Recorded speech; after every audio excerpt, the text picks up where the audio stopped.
light within my heart, light within my thoughts, light within my words. May one and all and everything, blessed and loved, ever be. Welcome. I am Sister Who.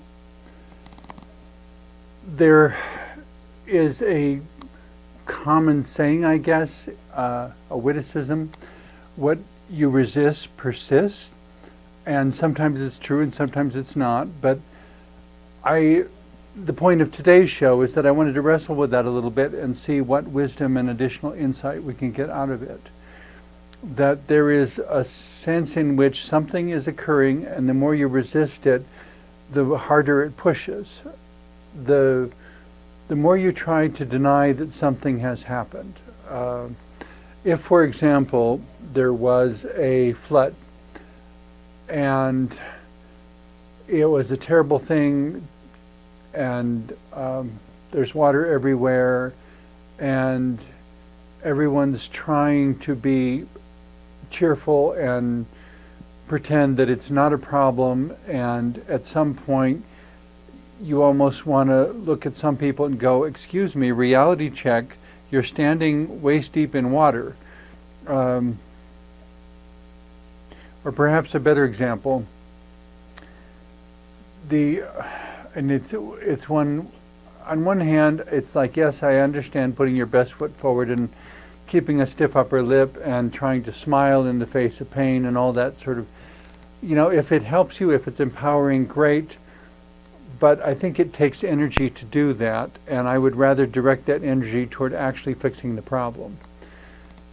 And the example comes to mind of a particular, the story Heidi by Joanna Spyri, if I'm remembering the author's name correctly. It's because I grew up in an area that had lots of Swiss and German immigrants. The story of Heidi was part of the folklore of my childhood. Watching a more recent movie version where the story was set and made into a movie, there's a scene at the end where Heidi has stumbled and slid down this bank and is now hanging from a branch on the side of a cliff 100 feet above a dangerous river filled with rocks, and if she falls, she absolutely will be killed. And Peter the shepherd finds her there and has this horrified look on his face and says, "Heidi, are you okay?" And she looks up at him and says, "Yeah, I think so." And I kind of thought, excuse me, you are hanging from a branch about to fall to your death, and you have the audacity to say, "Yes, I think you're okay. Yes, I think I'm okay." What you resist persists. If she resisted awareness of her dilemma, she would remain in the dilemma. By acknowledging the seriousness of the dilemma, Clara, Peter, and Heidi work together and are able to save Heidi's life. If they had persisted in saying, "No, really, everything's fine, you don't have to do anything," Heidi would have fallen and died. What you resist persists. The danger persists if you don't address it. The problems that I encountered as a child, as a young adult, all the way up well into adulthood, of not being diagnosed with autism, and in a sense it wasn't that the autism would stop persisting, it was that the problems that arose from having undiagnosed autism persisted. And if you resist the problems, it persists. If you acknowledge the problems, you can address the problems. That's why I'm often now saying, if it cannot be named, it cannot be addressed. That was very much one of the lessons of my life. Because my autism could not be named because people didn't understand autism at that time, there was no way to say what we should do about it. And the problems that it caused persisted and persisted and persisted. When I was dumped out of my first doctoral program, thankfully I'm now in another one that looks very promising that I'll be able to finish. But I was dumped out of my first doctoral program, I believe, because none of my professors wanted to deal with my autism because it created such a different approach that they were really confused by it. At that time is when I lost my house, because without the financial aid money and without having the finished degree, I was unable to come up with an income that could allow the mortgage payment to be maintained.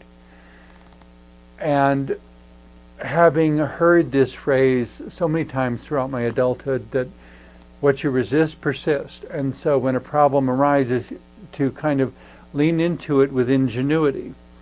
And so I said, okay, if I am irrevocably going into a season of loss because everything I have imagined is not being effective at stopping this from happening, and I talked to everyone I knew, I tried calling the finance company, and they basically said that they would not have anything to do with me until I was 3 months behind. And by which time, of course, you're that close to simply being evicted and everything you own being thrown out on the lawn or thrown into the garbage, or it takes what could be a manageable loss and turns it into a totally unmanageable loss. So I didn't want to wait till I was 3 months behind and then figure out what to do, because then I would have many fewer options available to me. And so I tried to accept, okay, if this is to be a season of loss, then I need to find the best possible homes for the resources that have been entrusted to me, because I very much saw it as being an issue of stewardship rather than ownership. That these things have been entrusted to me and I have done my best with them. I don't have the ability to take everything with me, and so I need to find people who can make good use of these things. And I was giving lots and lots and lots and lots of things away. And instructing the person, you're receiving this because please take good use of it, make good use of it. When you're done using it, give it to someone else.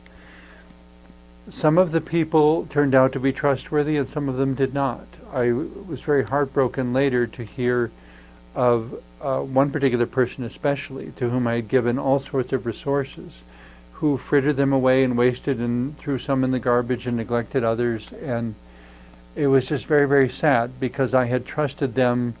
I mean, it's like having to, well, not that I ever would. I was going to say, a lot of people talk about, quote, having to give up your dog or having to give up your cat, and giving it to someone who you find out later abused it. That would be heartbreaking. You did your best. It looked like a good home, but it didn't turn out to be so. I'm sure there are adoption agencies around the country who have adopted children out to couples only to find out later that they were adopting a child into an abusive home. In some cases, the children were even killed. And it's tragic when that happens. And then they have to be sure that they did due diligence and check this person every which way they could. But no matter how thorough you are, life pitches curveballs. There's always the unexpected, the part that you didn't see, or the person who looked so wonderful on the surface and managed to totally hide from you who and what they truly were. And the result was tragedy. And not to blame oneself endlessly for the occurrence of the tragedy, but to recognize it as tragedy, to process the grief, to, instead of denying it and resisting it, in which case it just persists because it's still locked up inside of you. If you bottle up your emotions, they don't just go away. They cause health problems. They come out in negative ways. So whenever you're feeling any emotion, anger, fear, or whatever, do something positive with it so that you can process it and transform it.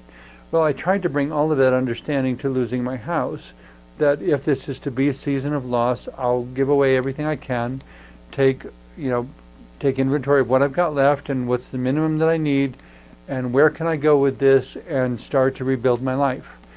Well, I presumed a level of civility that unfortunately I didn't find in certain aspects or certain regions of humanity. And I bought an old fixer-upper house that had been sitting empty for 5 years. Nobody wanted it, nobody cared, or so I thought. I moved in, I bought it outright, I owned it, I got it for a very low price because of its condition. But with what I had learned about fixing up houses and being a do-it-yourselfer and everything else, I knew that I could survive there and make it a really nice home and bring everything up to the level that it needed to be, but it would take a good bit of time to do so. It's not a 30-day project by any stretch. But I thought that I could adequately satisfy whatever authorities would be involved. Unfortunately, I found out that was not true. They essentially would rather the house be empty and falling down rather than allow someone to buy it, move into it and fix it up. And there was no one at risk except myself, so it wasn't like I had children or elderly people or anybody else at stake. It was just me and my dogs and nobody else at risk. So I'm happy to sign whatever waiver you like, and if anything happens to me, well, it's my own problem and you don't have to do anything. And people will say, well, what if you fall and hurt yourself? Well, then I will have to find a way to deal with that. What if you fall and get killed? Well, then instead of an empty house that nobody wants, you'll have an empty house with a body, and still, as long as nobody wants it, nothing has to be done. But at some point, people want to say, well, the world should be this way. Well, maybe the world should be that way, but I don't know that the world always is. I know that the world always is anything. It's a little of this and a little of that, and sometimes this and sometimes that. And that's why I frequently am making the remark, sometimes life pitches curveballs, and sometimes to use the metaphor of baseball, and sometimes they're amazingly positive, miraculous things. A curveball that did not see that coming, but this is better than anything I would have imagined. And sometimes they're really, really tragic. When I first was in my undergraduate studies, I came to this school. Everybody there, I think, knew that I was gay, but I didn't know I was gay yet because I grew up in a town where being gay was so not talked about that I didn't know what it was.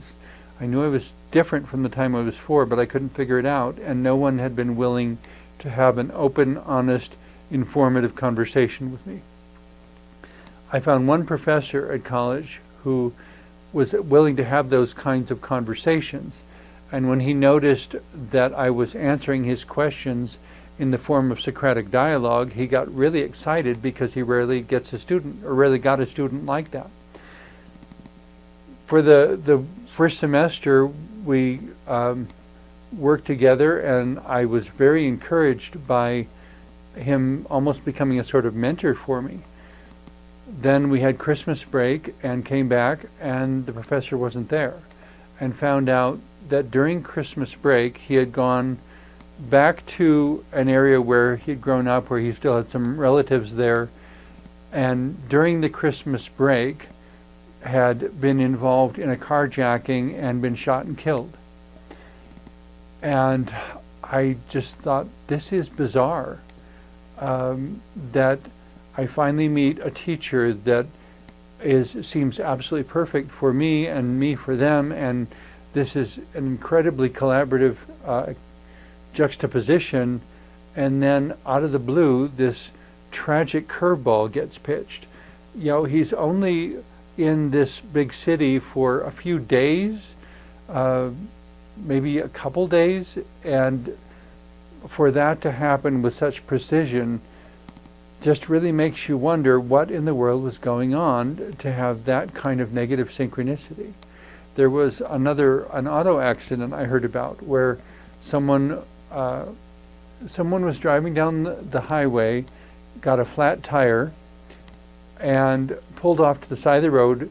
It was the rear driver's side tire, so the traffic was a few feet away, and he's on the side of the road changing the tire, and just at that moment a truck comes down the highway and something goes wrong with the axle, and the wheel literally flies off the truck, flies through the air, and hits the guy changing his tire with absolute perfect marksmanship and kills him instantly.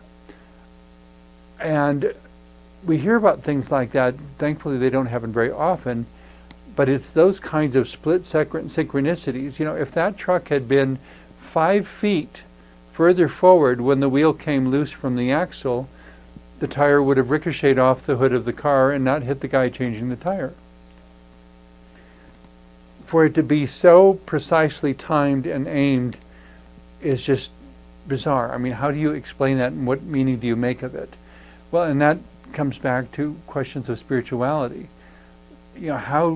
What kind of spirituality have we constructed? Do we believe in coincidence or not?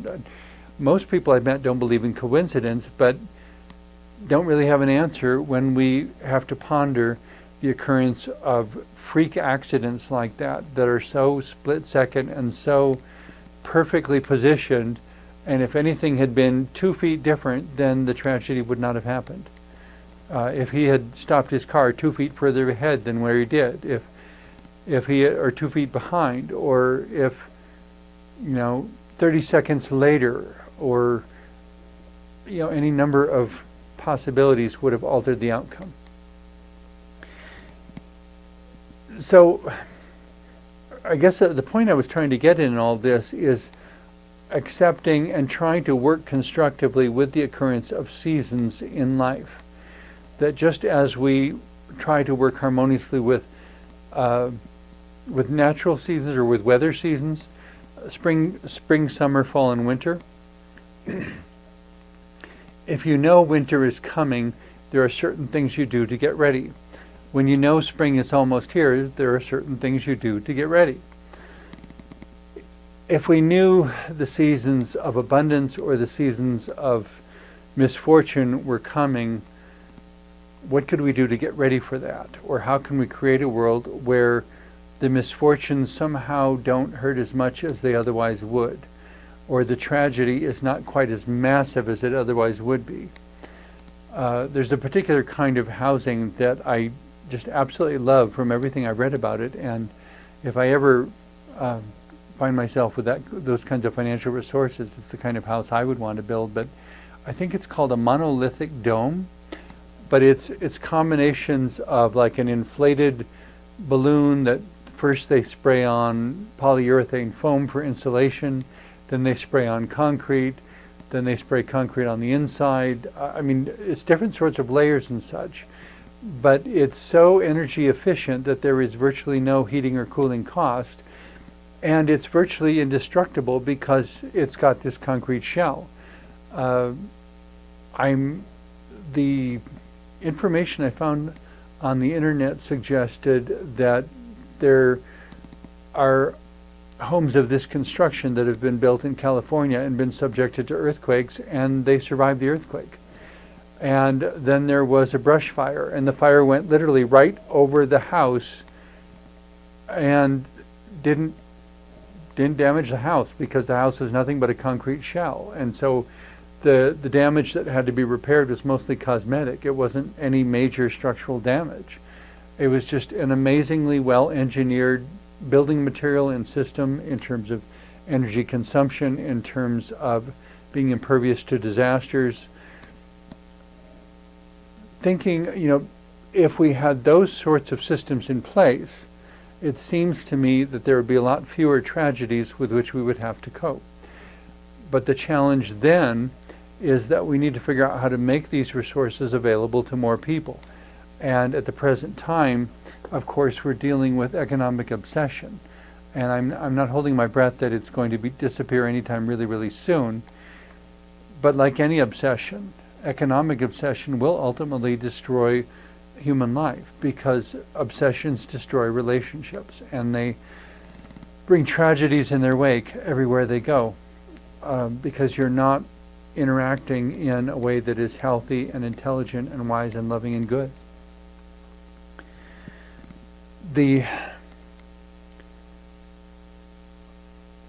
Getting back to our theme, though, what I'm trying to get at is to recognize and accept and embrace that there are seasons in life, seasons of loss, seasons of gain, seasons of growing, seasons of downsizing, I think it's called. And somehow in the midst of in all those various seasons, We need to find a way for life to be worth living, for love to be the general practice of what everyone's giving, and for the wisdom that any generation has accumulated to be passed to the next, so that the next generation can build upon that wisdom and add to it, rather than being limited by it and contained within it. Wisdom is not given because it's the only right answer. Wisdom is given because it worked once, it might work again. But don't consider it the only answer, because the circumstances of the future may require something different than the circumstances that were present when the particular answer was first created.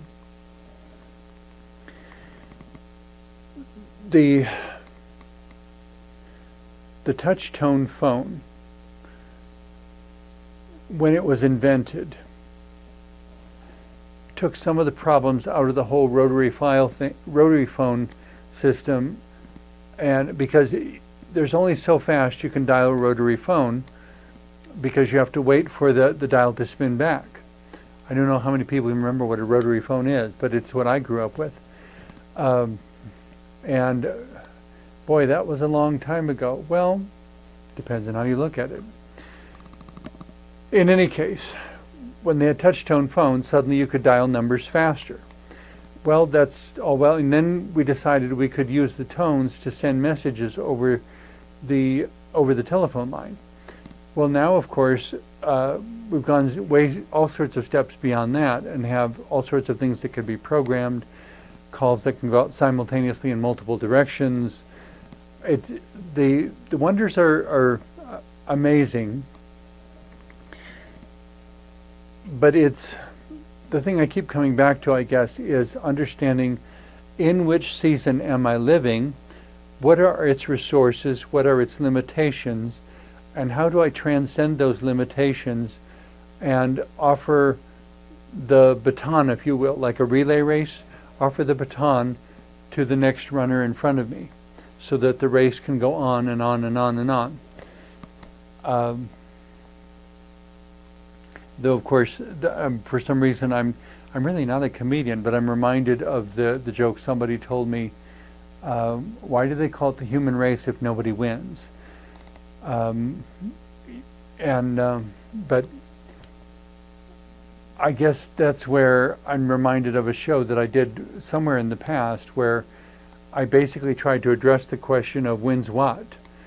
He who dies with the most toys wins. Wins what? What do you win? And if it's a human race, and if there's a race going on, then what do we win, and when do we win, and how do we win? And those are all legitimate questions that need to be pondered.